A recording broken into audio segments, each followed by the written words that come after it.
அனைத்து வீட்டு உபயோகப் பொருட்களும் மாபெரும் தள்ளுபடி விலையில் வாங்கிடுங்கள். வாழ்க்கையே ஒரு சதுரங்க விளையாட்டு அப்படின்னு சொன்னா ரொம்ப சரியா இருக்கும். எந்த திசையிலிருந்து நம்மளை அடிக்க எந்த காய் நகர்த்தப்படணும்னு தெரியாது. அதை எப்படி எதிர்கொள்றதுக்கு நம்ம தயாரா இருக்குங்கிறதும் தெரியாது. பல பேருடைய வாழ்க்கையே கிட்டத்தட்ட ஒரு சதுரங்க விளையாட்டு மாதிரி தான். ஆனா சதுரங்க விளையாட்டுன்னு சொன்னாலே இன்னைக்கு நம்ம 1000 பேரை சொல்ல முடியுது. தமிழ்நாட்டில இருந்து சதுரங்கத்தில் உலக புகழ் வரக்கூடிய வரிசையில போயிட்டு இருக்காங்கன்னு சொன்னாலும், ஒரு காலத்துல இந்தியா சதுரங்க விளையாட்டுக்குள்ளேயே தலையெட்டி பார்க்காத ஒரு காலம். சோவியத் யூனியன் தான் சதுரங்கத்தினுடைய ஒரு பெரிய சிம்மாசனம் என்று சொல்லப்பட்ட காலத்தில் செஸ் என்று சொல்லக்கூடிய சதுரங்கத்தை இந்தியாவை நோக்கி திருப்பிய பெருமை நம் தமிழ்நாட்டை சேர்ந்த மயிலாடுதுறையிலே பிறந்து சென்னையில் வளர்ந்த ஒரு சராசரி குடும்பத்திலே இருந்து பயின்று வெளியே வந்த தி கிராண்ட் மாஸ்டர் என்று நாம் புகழக்கூடிய விஸ்வநாத ஆனந்த். இன்னைக்கு பல பேர், பல இளைஞர்கள் இந்த செஸ்ஸுங்கிறது மேல மிக தீவிரமா வரதை பார்க்குறோம்.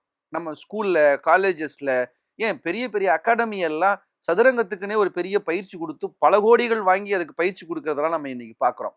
ஆனா ஒரு காலத்துல இந்த சதுரங்கம் அவ்வளோ பெரிய விளையாட்டெல்லாம் இந்தியர்களால பார்க்கப்படாத ஒரு காலம். சதுரங்கத்துக்குன்னு பெரிய பெரிய பயிற்சி நிறுவனங்கள் இல்லாத காலம். எந்த பயிற்சி நிறுவனத்துக்குள்ளேயும் காசு கட்டி பயிற்சி செய்யாம, எங்கேயும் போய் இதுக்காக அகாடமியில போய் மெனக்கெடாம, ஒரு 6 வயதுல அவங்க அம்மா எதிர்க்க உட்கார்ந்து ஒரு சாதாரண சின்ன செஸ் போர்டை வச்சு, இப்படிதான்ப்பா காய் நகர்த்தணும், சோல்ஜர் இத்தனை மூவ் தான்ப்பா போவாரு, ராணி இப்படியெல்லாம் போவாங்கப்பான்னு செஸ்ஸினுடைய அடிப்படை விஷயங்களை அம்மா சொல்லி கொடுக்க ஒரு 6 வயது குழந்தையாக சதுரங்கத்தை தனக்கு அறிமுகப்படுத்தி கொண்டவர் தான் விஸ்வநாத். பெரிய அகாடமி பாடங்கள் எல்லாம் இல்லை. ஆனா அவர் சொல்றாரு, பிலிப்பைன்ஸ்ல தங்கி இருக்கிற போது தொலைக்காட்சிகள்ல சதுரங்கங்களை எப்படி விளையாடலாங்கிற நுணுக்கங்களை சொல்லி கொடுக்கவே ஒரு சீரியஸ் போகுமா, ஈவினிங்ல ஷோஸ் மாதிரி டிவியில போகுமா.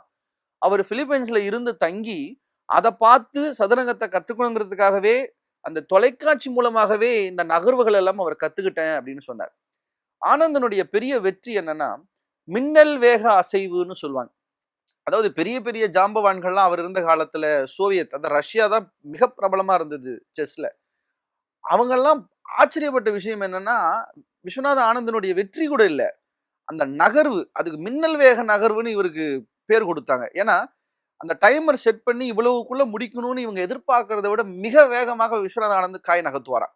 இவங்க எதுக்கு இதை நகர்த்திருக்காரு, இது என்ன பண்ண போகுதுன்றதை யோசிக்கிறதுக்கு கூட நேரம் கொடுக்காத அளவுக்கு மிக வேகமாக காய் நகர்த்தி, இது ஒரு விதமான பாணி. இந்த பாணியை சதுரங்க விளையாட்டு உலகத்துல யாருமே செய்யாததை விஸ்வநாத் செஞ்சதாலதான் அவருடைய பெயர், அவருடைய புகழ், கிராண்ட் மாஸ்டர் என்று அவர் வாங்கிய அந்த பட்டம் தான் இன்னைக்கு நம்ம வீட்டு பிள்ளைலாம் செஸ் விளையாடினா நல்லா இருக்கும், நம்ம வீட்டு பிள்ளைலாம் கிராண்ட் மாஸ்டர் ஆனா நல்லா இருக்கும்னு செஸ் இன்னைக்கு இவ்வளவு பெரிய பெருமை, இவ்வளவு பெரிய புகழுக்கான ஒரு அடையாளமா மாறி இருக்குன்னா, நீங்க நம்புறீங்களோ இல்லையோ, இதெல்லாம் நிகழ்த்தி காட்டியது ஒரே ஒரு மனிதர், அவர் விஸ்வநாத் ஆனந்த் என்பவர் தான். அவர் ரொம்ப சாதாரணமா செஞ்சுட்டாரானா கிடையாது. பெரிய பயிற்சி இல்லாம, பெரிய ஆசிரியர்கள் இல்லாம தானே விளையாடி, அதுதான் ரொம்ப முக்கியம். சில நேரங்கள்ல நம்ம எதிரி என்ன மூவ் நமக்கு பண்ணுவாங்கிறத விட நாமே எதிரியா இருந்து நமக்கு என்ன மூவ் வந்தா நம்ம அதை பண்ண முடியுங்கிறதெல்லாம் ஒரு பெரிய விளையாட்டு யுக்தி. தானே தனக்கு விளையாடி, தானே தன் அசைவுகளை எல்லாம் நகர்த்தி சதுரங்கத்தினுடைய அத்தனை நுணுக்கங்களையும் உள்வாங்கி கொண்ட அந்த பெருமைதான் 2000 ஆண்டிலே தி கிராண்ட் மாஸ்டராகவும் தி வேர்ல்ட் சாம்பியன் என்கிற ஒரு பெரிய பட்டத்தையும் பெற்று இந்திய தேசத்திற்கு ஒரு பெருமையை தேடி கொடுத்தார் விஸ்வநாத் ஆனந்த். நான் எப்பவுமே நினைக்கிறது உண்டுதான், சில விஷயங்களை நம்ம ரொம்ப கஷ்டப்பட்டு மெனக்கெட்டு அதுக்குன்னு பெரிய பெரிய இடத்துல கொண்டு போய் சேர்த்தெல்லாம் வந்தாலும் நடக்காத விஷயம், வராத விஷயம்.